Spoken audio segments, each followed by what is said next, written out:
नमस्कार, आदाब, सत श्री अकाल। मैं हूँ दानिश रज़ा खान और आप देख रहे हैं बीएनसी न्यूज़। दोस्तों, बीएनसी न्यूज़ के इस खास कार्यक्रम कौन बनेगा महापौर में आपका स्वागत है। इस कार्यक्रम में हम आपको बताएं कि इस नगरीय निकाय चुनाव में क्या है जनता की समस्या और उनसे रूबरू कराइए। जानने के लिए देखिए ये हमारी खास रिपोर्ट। महापौर पद के प्रत्याशी जो भी हो, लेकिन ऐसा प्रत्याशी होना चाहिए और जीतना चाहिए जो सहज, सुलभ और सरल तरीके से पब्लिक के बीच में जा सके, जाता हो। ऐसा नहीं है कि जीतने के बाद में जो है घर बैठ जाए या जीतने के बाद में अपने मन से समस्याओं का निराकरण करे या अपने मन से विकास की बात सोचे। पब्लिक के बीच में जाए, पब्लिक की राय ले, पब्लिक के हिसाब से काम करे और शहर में जो ठेले, शहर में जो अतिक्रमण फैला पसरा पड़ा है, इसके लिए कोई कार्य योजना बनाए। शहर की तरक्की कैसे हो इस बारे में सोचे, न कि जो चल रहा है उस ढर्रे को चलने दें। महापौर पढ़ा लिखा होना चाहिए, समझदार होना चाहिए और समस्याओं का निराकरण करने वाला होना चाहिए। बस पब्लिक को कुछ नहीं चाहिए। पब्लिक को पानी, बिजली और रहने की सुविधाएं लगती है, जिसमें नगर निगम से वो मात्र चाहता है कि मुझे बाहर जब मैं निकलूँ तो अच्छा वातावरण मिले, घर में स्वच्छ पानी आए और शहर का वातावरण अच्छा हो। शहर का महापौर एक ऐसा व्यक्ति होना चाहिए, सबसे पहले तो वो पढ़ा लिखा सुशिक्षित होना चाहिए, क्योंकि जो अच्छा पढ़ा लिखा रहेगा वो काम भी अच्छे करेगा। दूसरी बात, यहाँ लोगों की समस्या को समझेगा भी।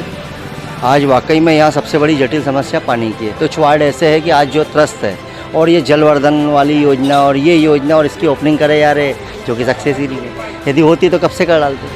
प्रमुख समस्या यही है। अभी आप देखिए गली गली एक एक गली देखो गड्ढे खुद रहे। आदमी जाने के लिए इधर से निकलता है, उसको आगे उसका रास्ता ब्लॉक है कि क्या है वही नहीं समझ में आता। बाद में पता चलता है कि वहाँ से रास्ता बंद है। जैसे शनिवारा रोड अभी चालू है, कितने बार हो चुका है, 3 से 4 बार हो चुका है, फिर भी वही काम चालू है। सिंपल, सरल और सौम्य स्वभाव का उच्च शिक्षित होना चाहिए। अभी तक के क्या था, परेशानी यही थी, शिक्षा की कमी के कारण बुरहानपुर का कोई विकास नहीं हो पाया है। बुरहानपुर पहले से और नीचे चला गया है। शहर की पानी की समस्या सबसे प्रमुख समस्या है पानी की, जिसमें कोई काम नहीं हो पाया है। और इसके अलावा अभी जो ये सीवरेज योजना, जल आवर्धन योजना, अमृत योजना, इसके कारण जो शहर में पैच वर्क किया है ये भी घटिया क्वालिटी का है। इसमें पुराने महापौर ने भी कोई ध्यान नहीं दिया। इसमें इस ओर ध्यान देने की आवश्यकता है और शिक्षा का अभाव के कारण ये सब कुछ हुआ। तो जाना आपने क्या है जनता की इस नगरीय निकाय चुनाव में समस्या। आज हमारे साथ में बात करने के लिए कांग्रेस की महापौर दावेदार सरिता भगत है, जिनका नाम भोपाल की मीडिया में भी काफ़ी चर्चाओं में चल रहा है। आइए बात करते हैं क्या इनकी दावेदारी है। दीदी, पहले तो बहुत बहुत स्वागत है हमारे चैनल में आपका।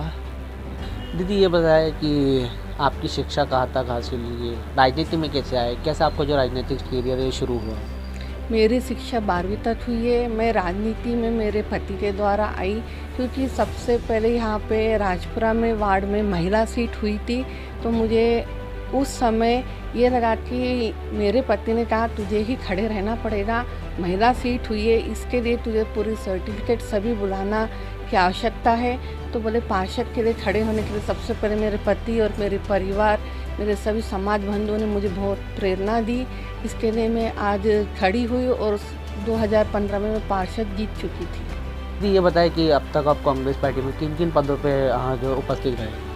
कांग्रेस पार्टी ने मुझ पे विश्वास करके पहला टिकट दिया, मैं पार्षद पद पर थी। उसके बाद में मेरे पे और बड़ा विश्वास जताया जब मैं महिला जिला अध्यक्ष बनी। फिर उसी दौरान योजना समिति में चुनाव में मैं सबसे ज़्यादा 27 वोटों से जीती और इसी से मेरा पूरे बुरहानपुर में एक महिला जिला अध्यक्ष पार्षद के पद पर रह के मैंने बहुत कार्य आंदोलन किए। बताइए कि प्रदेश स्तर पर आपका नाम चल रहा है महापौर के लिए बुरहानपुर है, क्या कहना है इस पर आपका। ये प्रदेश स्तर पे जो मेरा नाम चल रहा है, इस पर हमने ज़मीनी कार्य किए, कई छोटे छोटे पानी की समस्याएं, मूलभूत समस्याओं पे हमने आंदोलन किया और नगर निगम कलेक्टर तक हमने अवगत कराया, क्योंकि जनता बहुत पानी से भी जूझ रही है।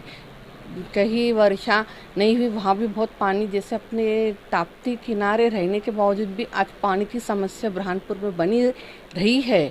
इसी समस्या को लेकर हमने नगर निगम कलेक्टर तक आंदोलन करे। इसी के दौरान कमलनाथ जी के जो सर्वे हुआ था उसी में उन्होंने हर चुनाव, जैसे उपचुनाव हुआ, लोकसभा सांसद का उपचुनाव हुआ, इसी में उन्होंने मेरे कार्यकाल को देखते हुए मेरा नाम ऊपर भोपाल में लिया जा रहा है। दीदी, ये बताइए कि बुरहानपुर शहर की समस्या क्या है, प्रमुख समस्या।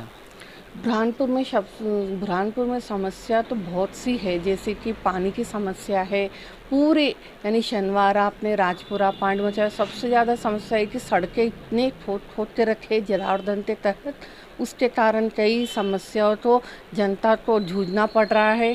उसी के बावजूद ऐसी समस्या भी है, ना पार्किंग की व्यवस्था है, बाहर से आते हैं, जैसे कि भाई बाहर छोटे मोटे जो ग्रामीण से आते हैं उनके लिए भी कोई पार्किंग की व्यवस्था नहीं, उनके लिए ना कोई ऐसी मार्केट में भी व्यवस्था नहीं है कि कभी कोई अचानक बीमार हो जाए, मूलभूत सेवा केंद्र भी नहीं है, ना कोई वहाँ पे उपचारू रूप से उनकी कोई देखभाल नहीं करता। चाहे महिलाओं के लिए भी कई तरह से चाहिए छोटी छोटी ऐसी समस्याओं को हल करने के लिए, उसके लिए कई हमने ना छोटा सा एक क्लिनिक भी नहीं है, कई गर्भवती महिलाएं आती है, कई तरह के बच्चे आते जैसे बुरहानपुर शहर में खरीदी करने शादी की, इसी समस्याओं तो इतनी है। ये बताया कि अगर आपको कांग्रेस टिकट दे देती है, किन मुद्दों को लेकर जो है आप जनता के बीच में जाओगे? मुझे कांग्रेस पार्टी की टिकट दे दी तो मैं सबसे पहले अपने बुरहानपुर के जो मकान टैक्स बढ़े उसे कम करूँगी, और नगर निगम द्वारा जो मिलते हैं प्रमाण पत्र वो घर के द्वार भिजाऊंगी, और जो अपने बुरहानपुर में जो एक सौंदर्यकरण बनना चाहिए, क्योंकि अपना बुरहानपुर है एक आज बहुत बड़ा एक इतिहास जिला है, उसे सौंदर्यकरण बनाने का पूरा प्रयास करूँगी।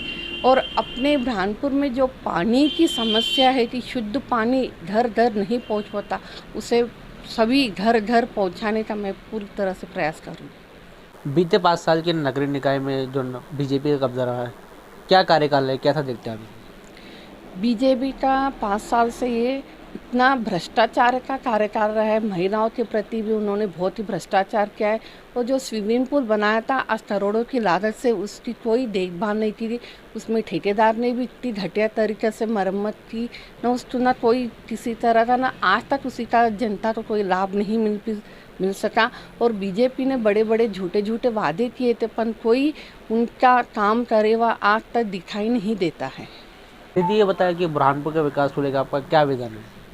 बुरहानपुर के विकास ये है कि मेरा उद्देश्य सबसे पहले ये रहे, जो पूरी बुरहानपुर में सड़कें उखड़ आज इतनी सड़कों पर कई एक्सीडेंट हो, तो उसके लिए सबसे पहले मैं पुनः सड़कों का निर्माण कार्य करूँगी। और जो बुरहानपुर में स्वच्छता को लेकर उसका हमारा बुरहानपुर स्वच्छ रहे और उसका एक सौंदर्यकरण ऐसा बनाऊँगी, इतिहास जो पूर्व में थे ब्रह्मपुर कहते हैं, इसे ऐसा बनाऊँगी कि कई रोज जो पर्यटक आते उसमें वो लोग देख के ये कह सके कि बुरहानपुर भारत देश में सबसे बड़ा स्वच्छ है, नंबर 1 पे आएगा। और जो महिलाओं तो समस्याएं जूझ रही उसके में मैं पूरा विकास करूँगी, और जो पानी घर पहुँचाने का जो है, अपनी नदी ताप्ती माता है उसका भी पानी में घर मीठा पहुँचाने का प्रयास करूँगी सभी। और अपने बुरहानपुर में जो भी समस्याएं आएगी उसको पूरी तरह से मैं उसका निराकरण करके अपने बुरहानपुर का नाम हमेशा अच्छा करने का प्रयास करती रहूँगी। बहुत बहुत शुक्रिया हमको समय देने के लिए। धन्यवाद आप सभी का। तो ये थे कांग्रेस की महापौर दावेदार सरिता भगत। तो ऐसी तमाम बड़ी खबरों को देखने के लिए सब्सक्राइब करें हमारे चैनल को। BNC न्यूज़ के लिए कैमरा पर्सन मोहम्मद अनस के साथ में दानिश रज़ा खान, बुरहानपुर।